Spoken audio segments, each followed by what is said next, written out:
15 matchs, 15 victoires. Qui peut faire mieux à domicile si ce n'est pas le FC Barcelone? Un record qui datait de la saison 1959-1960. Même Messi n'était pas né. Un petit rappel, restez connectés les gars. À chaque fois que le Barça joue, il y a un petit débrief qui va s'envoler sur YouTube. Restez connectés, abonnez-vous, likez, commentez. La suite sera sévère. Mais bon, quand même, les gars, faut qu'on en parle aujourd'hui. Le match était vraiment pas facile à jouer face au Rayo. 1-0. C'est Araujo, le joueur qui nous casse la tête à chaque fois. C'est lui qui nous a sorti dans l'eau aujourd'hui. Sinon, on allait rester dedans, c'est noyé. Regardez les ratés. Rafinha a beaucoup raté aujourd'hui. Lamine Yamal n'arrivait pas. Mais malheureusement, aujourd'hui, notre défense était vraiment solide. Kobarsi, Martin, Araujo, ils étaient vraiment solides derrière, sans oublier les joueurs les plus importants dans ces matchs. Le MVP, vous savez de qui je parle? Joan Garcia. Quel match aujourd'hui! Si Joan Garcia n'était pas aujourd'hui là, les gars, je vous assure, on allait perdre ce match. De un, nos joueurs, ils sont fatigués, ils sont enchaînés des matchs. Atlético, Séville, après Newcastle. C'était pas facile, les gars. Et là, on affronte Rayo. Vous connaissez Rayo. Il y a Easy. Easy, le gars, à chaque fois qu'il joue face au Barça ou au Real Madrid, il se transforme en quoi même? À Messi Prime 2012. Je vous assure, les gars, il est tellement boosté. Aujourd'hui même, il a pris un carton jaune. Mais aujourd'hui, il n'était pas trop bouillant. Je sais pas, il avait quoi? Il avait fait une déclaration avant le match. J'ai même fait une vidéo sur cette déclaration. Allez sur mon page TikTok. Mais il y a une chose que je ne vous ai pas dit, les gars. À la première mi-temps, on a eu le cœur chaud. Joan Garcia, il a fait un arrêt de jouer. On a cru qu'il était blessé. Kesni s'était même levé, il s'est préparé. Il a mis ses gants tout pour rentrer. Le gars, il a attrapé ses chevilles. Même blessure qu'il avait eu face au Newcastle, il a attrapé son cheville, les gars. On a cru qu'il allait sortir. Et là, c'est fini. On va aller au trêve international. J'ai peur, les gars. J'ai peur qu'il se blesse là-bas. Parce que si on perd Joan Garcia, on aura un très coup dur.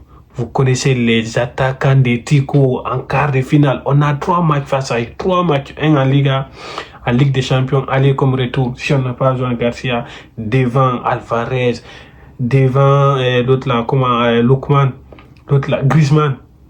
Je peux même pas tous les citer. Tellement qu'ils sont dangereux. Mais malheureusement, il a pu continuer le match jusqu'au bout. Il s'est plein de blessures. Il courait, il faisait des arrêts de malades. Si Joan Garcia c'était premier à la première mi-temps, je vous laisse deviner ce qui allait se passer à la fin du match. Si c'était Kesni qui était là, tous les buts qu'on allait se prendre, minimum, on allait se prendre 3 buts, les gars, je vous mens pas. 3 buts. Si vous n'avez pas regardé le match, allez-y regarder les résumés des arrêts que Joan Garcia a effectués aujourd'hui. C'est une dinguerie, ces gardiens. Franchement, les gars, on a eu de la chance. Et depuis que j'ai commencé de supporter le FC Barcelone, parce que depuis ma naissance, on n'a pas eu un bon gardien comme ça. D'habitude, ça c'est le Real Madrid. À chaque fois, ils ont un bon gardien. Casillas, Naves, c'est comment? J'ai oublié son nom. Après Courtois. Courtois, c'est le plus dangereux de eux tous. Courtois, ce qu'il fait là, c'est inhumain, les gars. Mais on a eu un autre concurrent. Joan Garcia, dans 2 à 3 ans, parce que le gars, il évolue dans 2 à 3 ans, s'il continue sur ces formes-là, les gars, je ne vous mens pas, il va atomiser Courtois. Comme vous le savez tous, dans un match, il y a des joueurs qui vous régalent, il y a d'autres qui viennent vous casser la tête. Vous savez de qui je parle, il est rentré en cours de jeu. Ferran Torres, le gars, il n'arrive même pas à faire une passe maintenant. Avant, c'était de marquer, juste marquer devant le but, un contre-gardien, il n'arrivait pas à marquer. Mais maintenant, c'est faire des passes, il n'arrive pas à contrôler le ballon, chercher des espaces, faire la passe, il n'y arrive pas. Il contrôle le ballon, il est là, c'est stagné, comme s'il s'est planté. L'adversaire, il vient, il récupère le ballon, il est parti. Là, il faut qu'on recommence tout le travail que les joueurs ils ont fait. Franchement, Ferran Torres, je me demande pourquoi Hansi Flick fait jouer ces joueurs. Là, il y a 11 matchs, 0 but. 0 but, 0 passe décisif. Il fout rien quand il rentre dans le match, c'est des erreurs sur erreurs. Il les met en difficulté, nos joueurs. Franchement, les gars, je ne vous mens pas. Tous les supporters du FC Barcelone doivent se lever, aller manifester pour qu'on ne fasse plus jouer ces joueurs. On n'a jamais vu ça dans l'histoire du football. Les fans qui se manifestent pour qu'on ne fait pas jouer un joueur. On n'a jamais vu ça. On va voir ça pour la première fois avec le FC Barcelone. Parce que ces joueurs-là, ils nous amènent, à chaque fois, ils nous mettent dans des... Imaginez, ils rentrent comme ça en Ligue des Champions. On est foutus, les gars.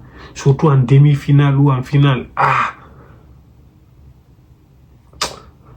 Franchement, les gars, même l'autre là, Rashford, qui n'a pas joué depuis 2 matchs, 0 minutes. Lui, il est rentré aujourd'hui. Il a mis des salles.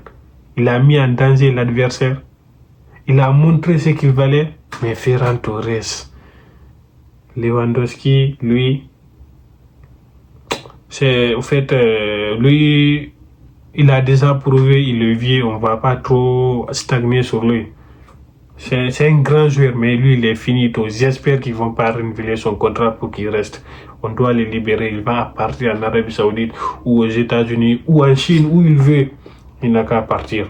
On va libérer de la place salariale, les gars. On va amener un bon neuf, un bon neuf, 2 même, c'est bon, les gars. 2, c'est bon, parce qu'il faut qu'il y ait un remplaçant. Ferran Torres, il doit partir. Lui, c'est pas un joueur. C'est un comédien. Franchement.